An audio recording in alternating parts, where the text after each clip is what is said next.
Back to Wrestling in Mom's Basement. This is going to be the Monday Night War review shows for the week of January 22nd, 1996.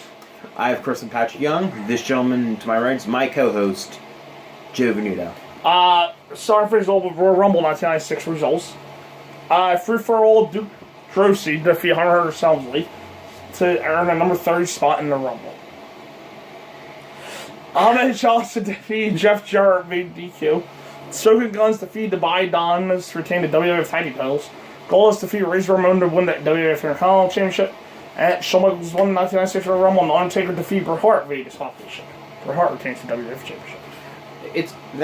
That event's kind of odd for me because it used to be like an event I had the VHS too. Right. So it's always close to my heart, but now I know that event is actually kind of trash. Right.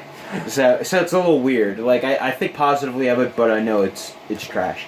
So Raw episode 144 comes from you live from the Civic Auditorium in Stockton, California.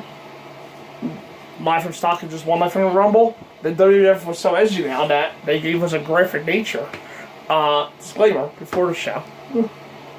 Or warning right before it starts. We also get another short sunny video of her telling us that Raw's graphics nature while she does this while playing pool in a short skirt. And again, fun fact, that is shot in Vince McMahon's house. Royal Rumble recapping the show with Vince and Lowell narrating it. Savio Vega versus Vader with Jim Cornette. Savio got the job of treatment as he was already in the ring. Cornette gives Vader's introduction and he just feels like a big deal. Though he was the heel too, Vader was the Saley Poplar. And he just beats the shit out of Savio. Yeah, that's the best description of the match. As Gorilla will say, soup bones he was giving him in the corner. Punches. Yeah. And Vader does sell for a super kick, but that's about it. He ain't winning short or Vader won. Yeah, exactly what it needed to be for Vader's first match on Raw. Yeah, the past time pretty much what it needed to be, and Vader is a monster, should be booked as one. So, not content to win, Vader has an own slam man on Vader bomb. Referees even Cornette are able to stop Vader. He pimp smacks the shit out of Jack Doan and power bombs him. Yeah, pretty much.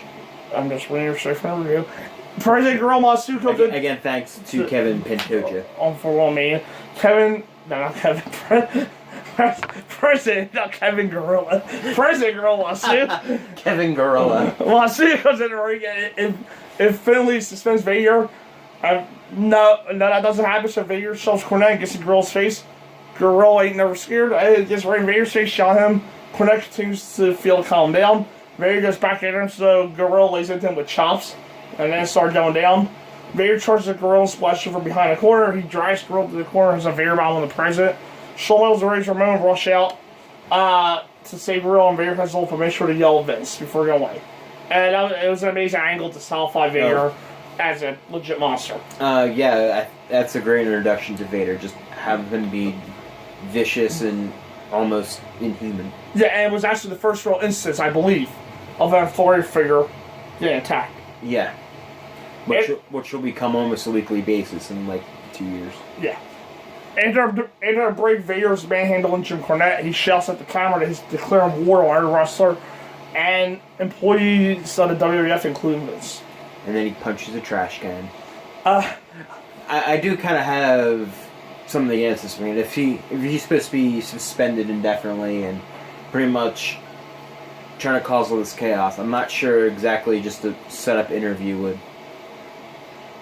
would be realistic. That would be my complaint about it, but it shows Vader being vicious, so. Her Helmsley versus Razor Ramon. The click explodes. Hunter is accompanied to the ring by Random Bimbo. Before everything happens, 123 Kid and Teddy Yossi have an insert promo where they told about Razor being a crybaby. They bring out a giant bottle and diaper too. Jeez, I wonder what that will lead to. Razor's in control until a break where Hunter pulls the top rope down. Razor spills outside. He's seen to spend the entire break out there. While Hunter was on offense, the match was kind of rough because Triple H was still generic at this point. Yeah. Lawler stops to get an interview with Hunter's valet, Shay, but you can barely hear it. With Razor down the apron, 1-2-3 Kid shows up with that big bottle and seems to feed Razor. It almost backfires as Razor's fire up and takes out Hunter. He leads to chase the Kid and gets counted out. Yeah, not really anything special in this match. Had this happen like 2 years later, this would be a much, much bigger deal. Actually, even if it happened 3 months later, it'd probably be a bigger deal. Yeah. But at this point, it was just there. Yeah, it was pretty much those basic matches. Razor started hot. The Hunter got the doll offense in and onto the kid running. All of a sudden, he's supposed to get Razor, tries to hit the Razor Edge, but Hunter slips free and escapes. Vince informs us that we're about to see the final Billionaire Tez Boardroom segment. Thank God. And it's for comedic purposes, in his quotes. I'm guessing there was some sort of lawsuit. The gist of this one is that WCW can come up with their own original ideas. Are you happy they're over? Yeah. Oh, you don't want to see it anymore? No. I know you're a big They're fan. stupid. Vince McMahon, barely able to hide his rage and erection, introduces Shawn Michaels, who won the Rumble last night. I think Goldust was raped the week before, but not for Goldust. Yeah. Shawn says that he didn't click that something to handle before WrestleMania, and that's Owen Hart. Despite him banging out for Owen when Jim Cornette shows up, Vince is somehow pulled. Cornette says that he signs Owen's contracts, and Vince with Shawn's arm around him. I'm saying she can't eliminate Yokozuna and Vader at the same time. Cornette declines the match because Shawn has nothing they want. And Owen will forever be known as the guy that... And Shawn will forever be forever known as the guy that took out Owen. Shawn will first fight, but Jim declines.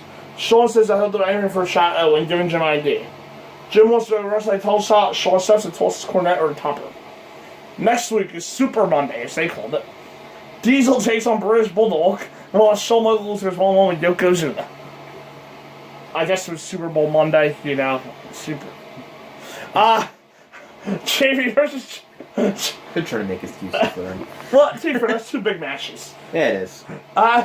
Jamie... Strange enough, I actually remember those matches. Jamie... I remember Shawn and Yoko. Jamie versus champion. WWF champion Bret Hart versus WWF Intercontinental champion Goldust with Marlena.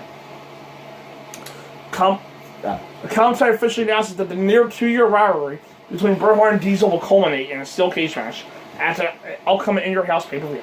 Ready to start, they get their break. Goldust turns away on Bret and works on Bret. Bret sends Goldust outside for a non-commercial break.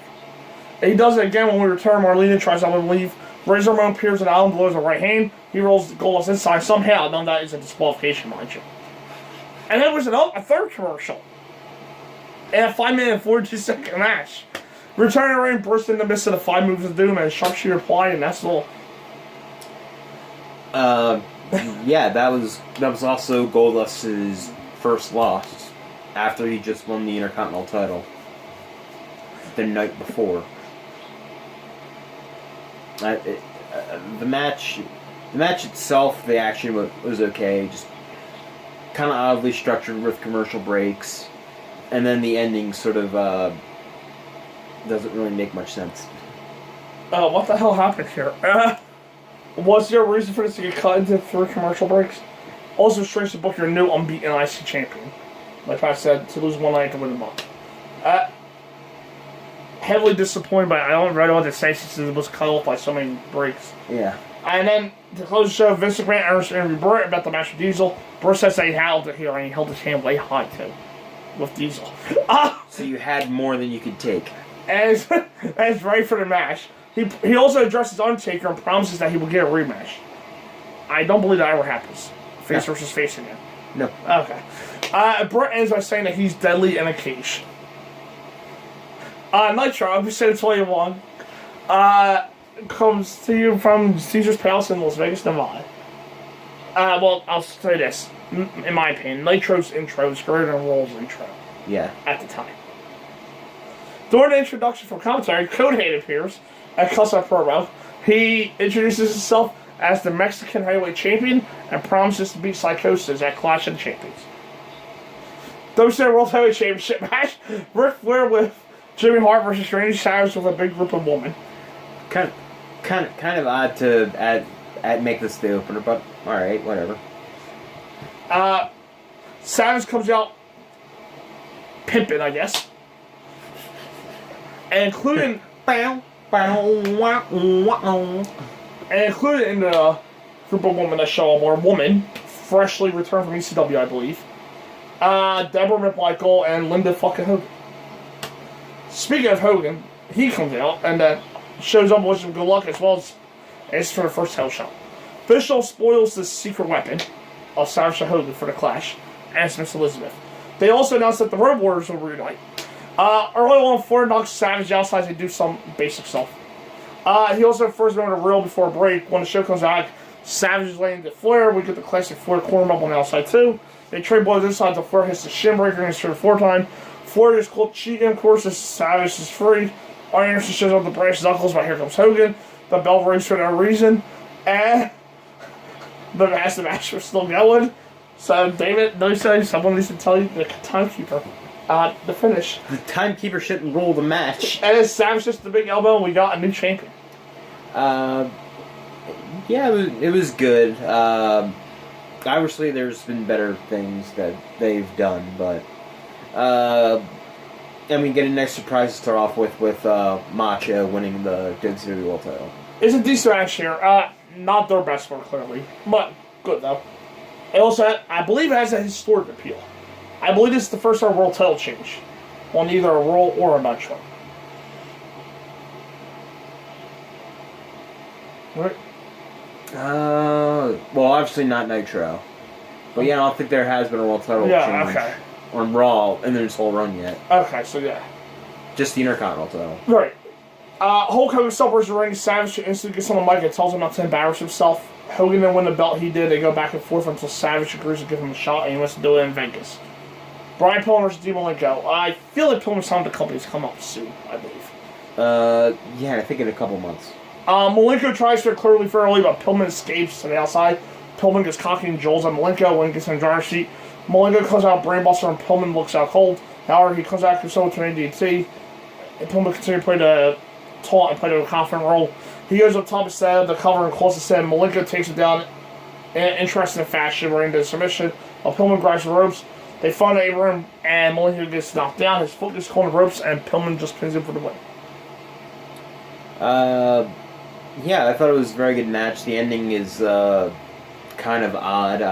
The referee being insanely blind to Malenko's leg being on the rope. I guess if he had mace or something, you can only see like 2 feet in front of him, then maybe. But okay match, weird ass ending.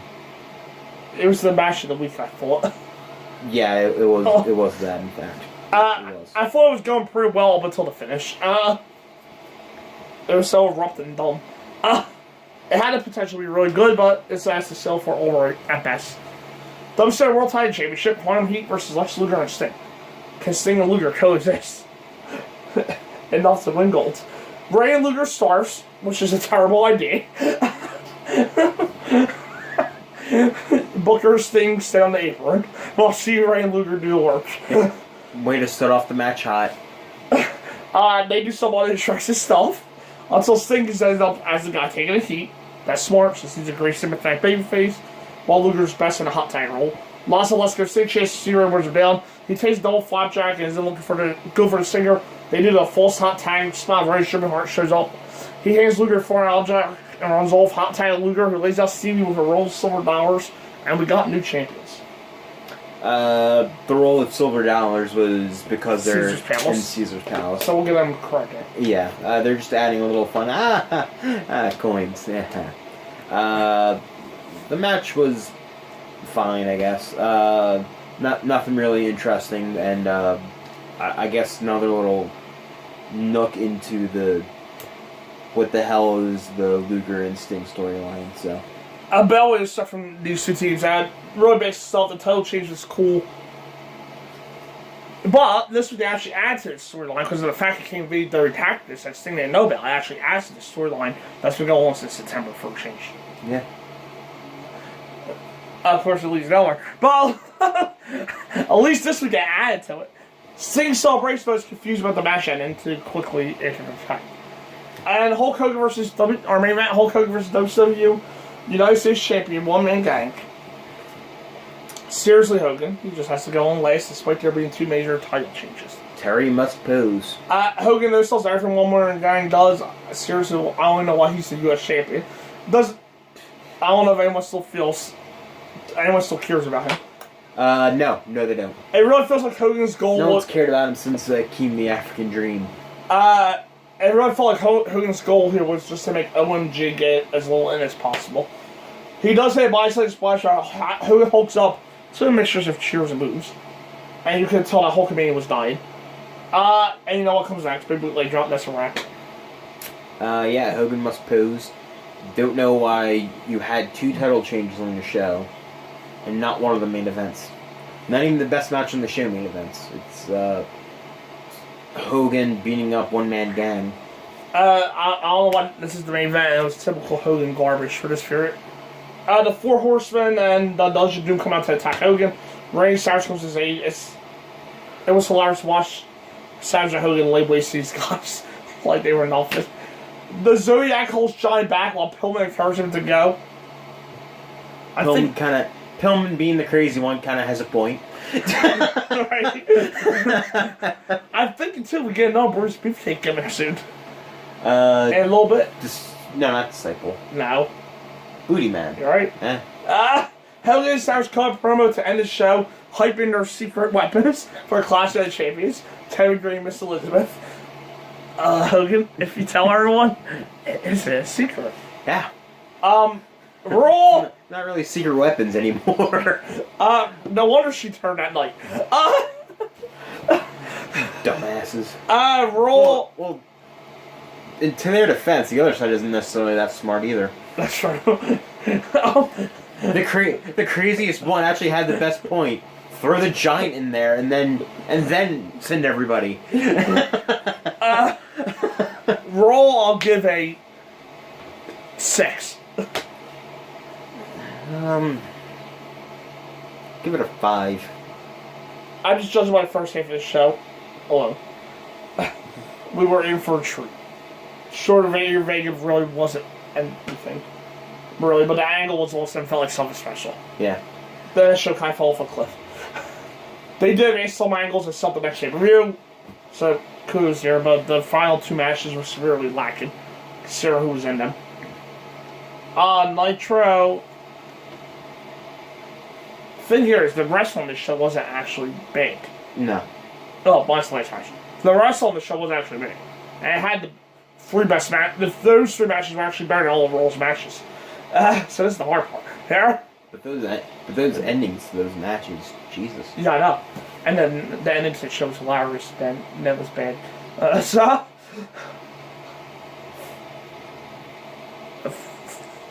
4.5 or 5. Yeah, I was gonna give it like a 4.5. I would have had a 6 if the endings to those matches, minus Luger, I guess, because that adds the storyline, more all bizarre. Well, Savage ending was fine, but the Timekeeper Bush. The show didn't have a standout match, like I said, but everything before the main event flowed, minus the endings. Yeah. I would obviously give the edge to Raw this week, yeah. And we got 2 big time title changes too, so that helps the Nitro score. If it wasn't for also a terrible final few minutes, honestly, it probably would have been one of the better episodes of Raw. Yeah. So far. Up next, our Halloween Havoc 1992 review. So, see you then. See you then.